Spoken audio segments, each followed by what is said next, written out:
Olá, sejam bem-vindos a mais um conteúdo, a mais uma aula dedicada à área da saúde. Então, na aula anterior, a gente explorou com detalhes a doença de Chagas. Nesse nosso encontro, nossa atenção será dedicada ao estudo da esquistossomose Manson. Então, agradeço desde já o teu carinho, a tua audiência. Se você está neste vídeo e ainda não é inscrito no canal, se inscreva, é rápido, não custa nada para você, mas para a gente, para o nosso trabalho, essa sua ajuda é realmente muito importante. Então, sem mais recados, vamos para a leitura do nosso conteúdo. Mais uma vez, aula sobre esquistossomose Manson. Então, se esse elemento está presente no teu edital, pelo amor de Deus, tenha atenção. Saia das redes sociais por um momento e foque nas informações que você vai ver, que você vai escutar nessa nossa aula. Então, vamos iniciar. A esquistossomose é uma doença parasitária. Não confunda, tá? Ela é parasitária, crônica, amplamente associada a condições sociais precárias e também ao saneamento básico inadequado. Representa um importante problema de saúde pública no nosso Brasil devido à sua alta prevalência e também à sua alta gravidade. Professor, qual é o agente etiológico da esquistossomose? É o Esquistossoma mannsoni. Ele é um euminto, pertence à classe Trematoda, família Esquistossomatidae e gênero Esquistossoma. São vermes que passam por forma de reprodução sexuada e assexuada, são delgados, placenta branca, onde a fêmea adulta é mais alongada e encontra-se alojada em uma fenda do corpo do macho. Professor, o que é importante aqui? O que é que pode cair na minha prova? Todos os elementos desse nosso primeiro slide podem sim aparecer na tua prova tranquilamente. Eu já vi questões cobrando exatamente a descrição, do agente etiológico da esquistossomose. Você também não pode esquecer que é uma doença parasitária. O nome do agente, do principal agente, que é o Esquistossoma mannsoni.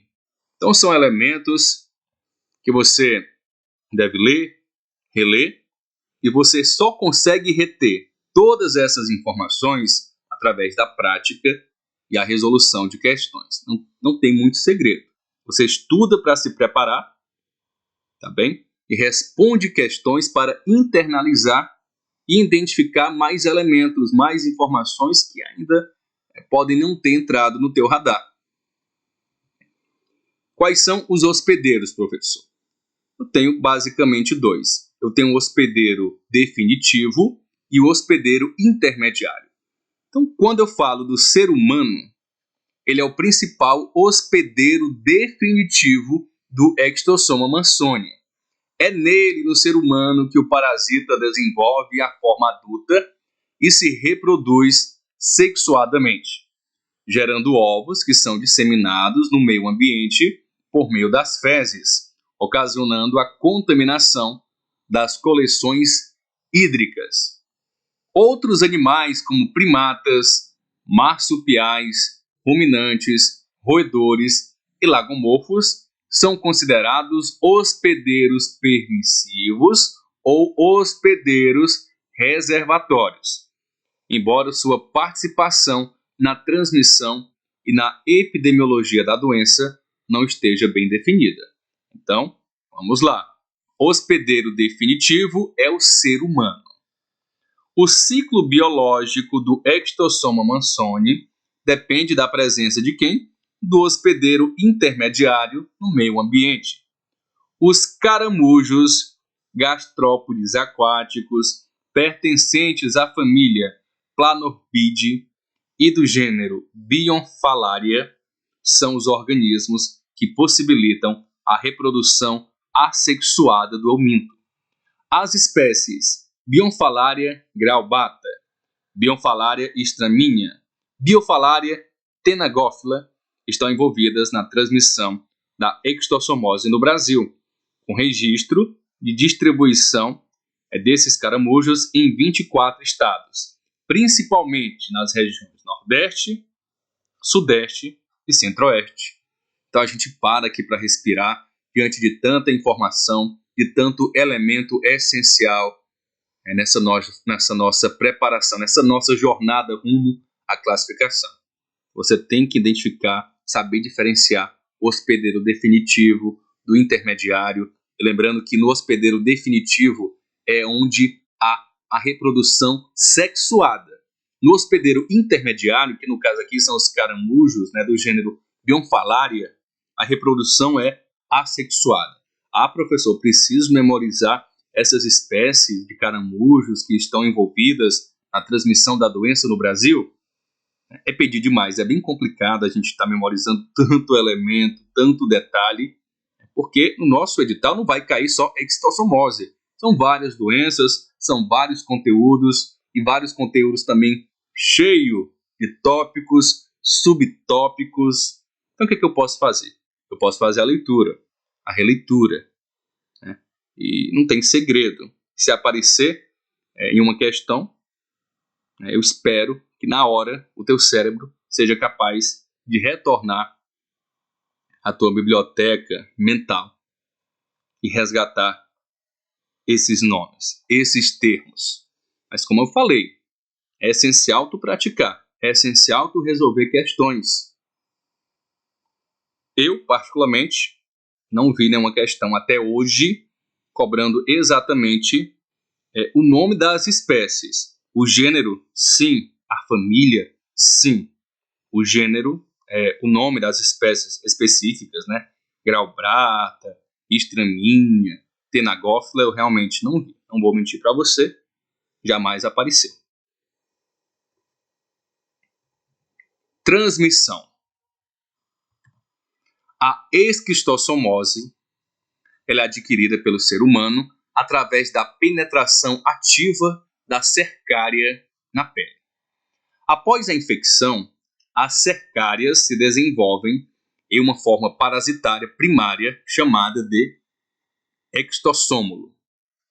Esses extossômulos, eles iniciam um processo de migração através da circulação sanguínea e linfática, chegando primeiro ao coração e em seguida aos pulmões.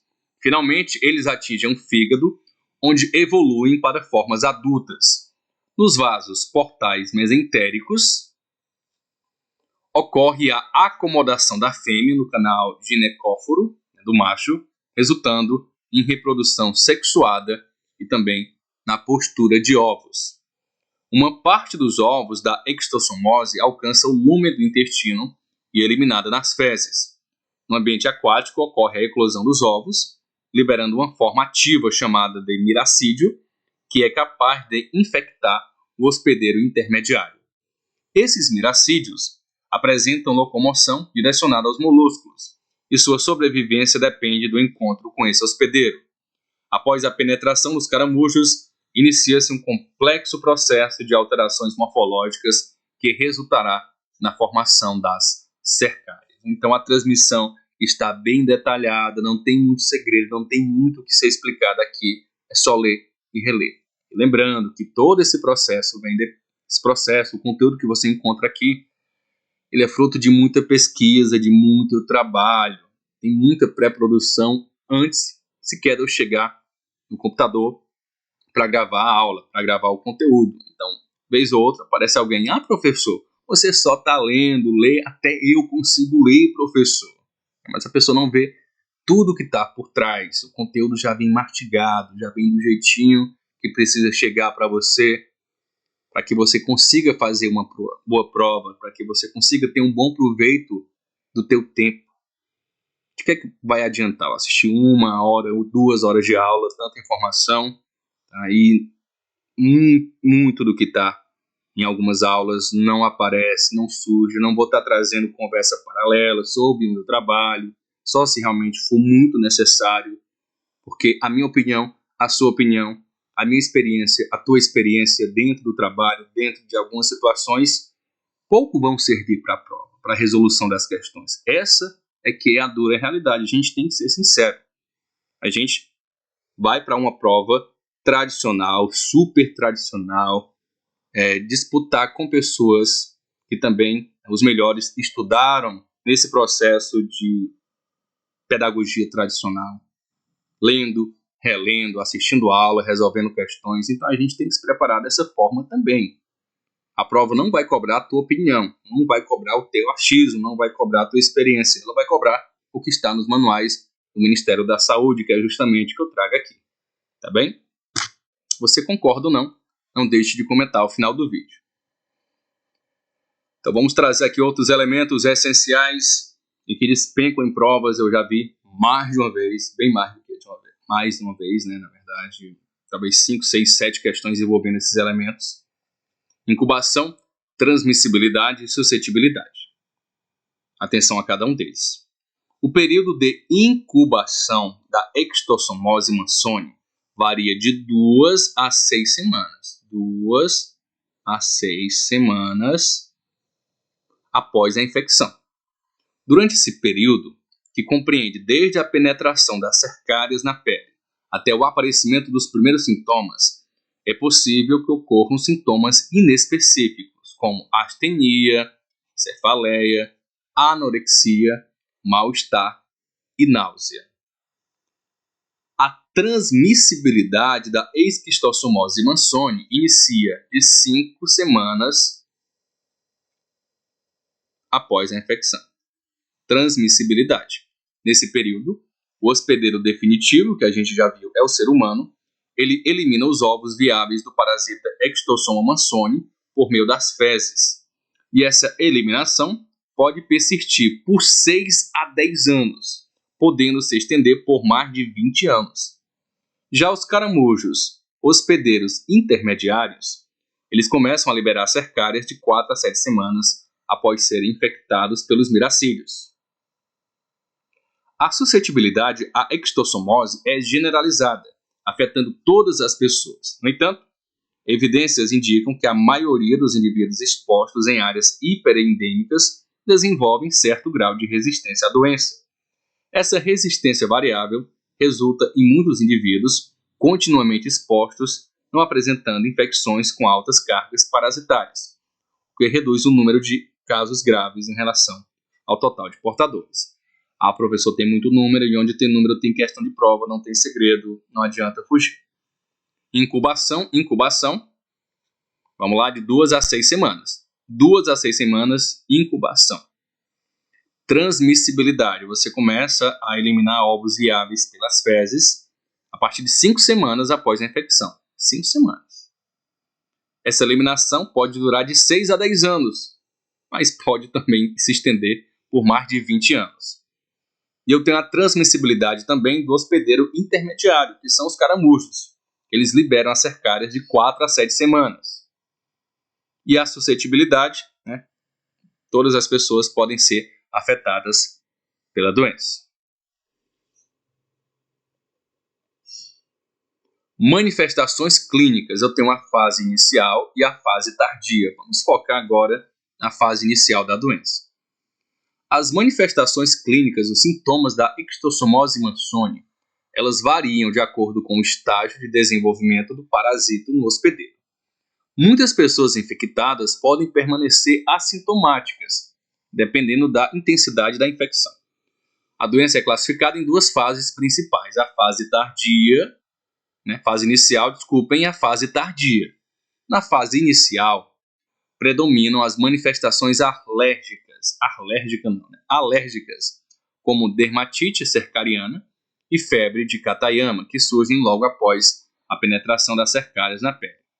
Além disso, ocorrem manifestações gerais devido ao envolvimento de outros tecidos e de outros órgãos. Na forma aguda assintomática, a maioria dos pacientes não apresenta sintomas, sendo o diagnóstico muitas vezes realizado a partir de alterações laboratoriais de rotina, como eosinofilia e presença de ovos viáveis de extossoma nas fezes.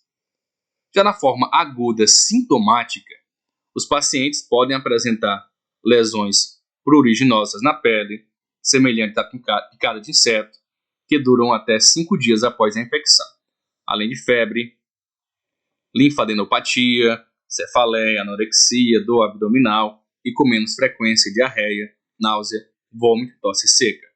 Ao exame físico, pode ser observada hepatoesplenomegalia, aumento do fígado e do baço. E na fase tardia, professor, quais são os sintomas?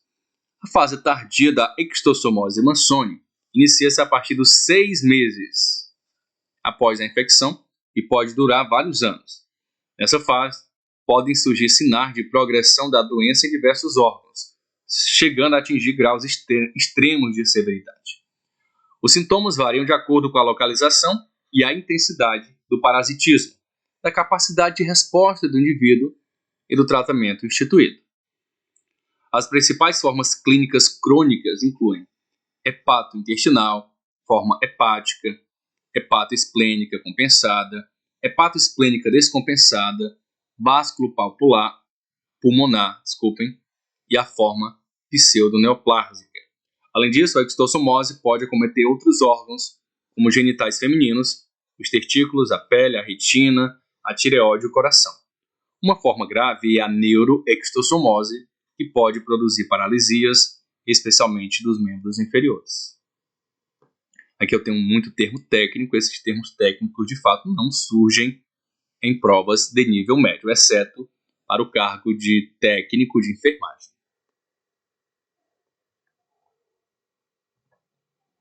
Professor, como é que se dá o diagnóstico, como é que se dá o tratamento da extossomose? O diagnóstico da extossomose Mannsoni é feito principalmente através de exames laboratoriais.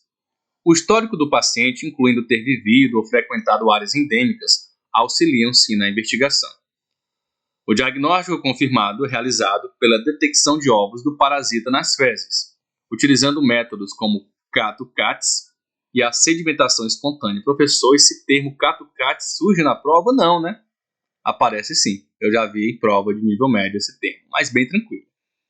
Esses métodos permitem visualizar e quantificar os ovos, avaliando a intensidade da infecção e o controle de cura após o tratamento. E qual o tratamento, então? O tratamento preconizado pelo Ministério da Saúde é o praziquantel, medicamento específico para extossomose Mannsoni. O praziquantel faz parte do componente estratégico da assistência farmacêutica e é distribuído gratuitamente aos estados e municípios. No entanto, o sabor amargo da medicação dificulta o tratamento, especialmente em crianças. Está em desenvolvimento uma forma pediátrica do praziquantel, o que deve facilitar a administração e o ajuste de dose para o público infantil. Classificação das áreas de transmissão, elemento essencial para você que está se preparando especificamente para o cargo de agente de endemias, agente de zoonoses. De acordo com as diretrizes estabelecidas, as áreas de transmissão da extossomose são classificadas em 4 categorias. Eu tenho a área endêmica, a área de foco, a área indene e a área vulnerável. A gente vai falar um pouquinho de cada uma delas, né? Essas classificações refletem o padrão epidemiológico e o nível de risco associado à doença na região específica. A área endêmica corresponde a um conjunto de localidades onde a transmissão da extossomose está consolidada, com características ambientais e socioeconômicas propícias à manutenção do ciclo da doença, área endêmica. Já a área de foco representa uma área endêmica circunscrita dentro de uma região previamente indene, geralmente devido a alterações ambientais ou socioeconômicas que permitiram o estabelecimento da transmissão. Essa área de foco pode estar ativa com transmissão em curso ou inativa com transmissão interrompida. Então vamos lá, só imaginar aqui a área endêmica, eu tenho aqui a área endêmica e dentro aqui eu tenho uma área sem transmissão da doença, porém ela é uma área de foco. Área de foco. que, vez ou outra, a doença entra e sai. Área de foco. Área indene é aquela que não há registro de transmissão da ectossomose. E, por fim, área vulnerável é uma região originalmente indene, sem transmissão, mas que apresenta condições ambientais e a presença do hospedeiro intermediário, tornando provável o estabelecimento futuro da transmissão da doença. Então, eu tenho uma área segura, que na minha cidade, por exemplo, eu tenho uma área, um bairro que não há qualquer transmissão da ectossomose, só que há saneamento básico precário, esgoto a céu aberto e há caramujos na área. Então, é uma área vulnerável. Saneamento ambiental dentro do cenário da ectossomose. O saneamento ambiental ele visa melhorar as condições de vida das populações, como medidas com abastecimento de água potável, coleta e tratamento adequado dos resíduos e controle dos vetores. No caso da ectossomose, essas ações reduzem a proliferação dos hospedeiros intermediários e diminuem o contato da população com agente patogênico. As principais medidas de saneamento ambiental incluem aterro, drenagem, canalização de coleções hídricas, limpeza e remoção da vegetação marginal, abastecimento de água tratada, esgotamento sanitário adequado, controle do represamento de águas e melhoria na infraestrutura sanitária. A seleção dessas intervenções deve considerar os hábitos e usos da população local, buscando soluções com baixo impacto ambiental. A gente finaliza aqui com prevenção e controle da ectossomose. Os principais objetivos das medidas de prevenção e controle da ectossomose são eliminar a doença como um problema de saúde pública, diminuir a carga parasitária das populações afetadas e reduzir as condições que favorecem a instalação e a expansão da transmissão. Para atingir esses objetivos, são adotadas estratégias como o controle dos portadores da infecção e o controle dos hospedeiros intermediários, vale lembrar que são os caramujos. No controle dos portadores, é fundamental a identificação dos indivíduos infectados por meio de exames periódicos, seguido do tratamento adequado para reduzir a carga parasitária e prevenir o aparecimento das formas graves da doença. Essa abordagem deve envolver a atuação integrada das equipes da atenção básica e da estratégia de saúde da família. Quanto ao controle dos hospedeiros intermediários, dos caramujos, são realizadas ações de saneamento básico, pesquisa de coleções hídricas para identificar focos de transmissão e, quando necessário, o tratamento químico dos criadores dos caramujos. Essas ações complementam as estratégias de controle da infecção humana. Então, são vários elementos.